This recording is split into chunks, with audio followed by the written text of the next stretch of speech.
साहेबांचा हस्ते देत तुमच्याकडे आहोत. जी निवेदन आहेत तुमच्या लाडक्या बहिणींचं आणि लाडके युवा जे आपले प्रशिक्षणार्थी आहेत ना त्यांचं आपल्याला हे वाढवायचं आहे ना. हा मला लक्षात आहे ते. आणि नक्की आपलं सरकार तुमचंच आहे, लाडक्या बहिणी लाडक्या भावांचं आहे. त्यामुळे तुम्हाला मी सांगतो या बाबतीमध्ये सरकार सकारात्मक आहे.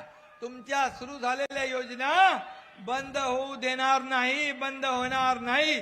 आणि म्हणून त्यासाठी कॅबिनेटच्या बैठकीमध्ये मुख्यमंत्री, मी आणि दुसरे आमचे उपमुख्यमंत्री अजितदादा आम्ही चर्चा करून यावर सकारात्मक आम्ही निर्णय घेऊ.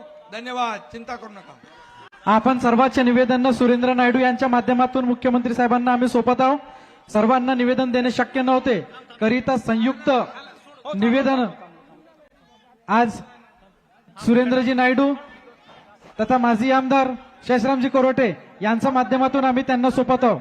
आणि निश्चितच तुमचे सर्व निवेदन या ठिकाणी मार्गी लागतील अशी मी अपेक्षा देतो. सर्व निवेदन संयुक्त रूपामध्ये आम्ही साहेबांना दिलेले आहेत.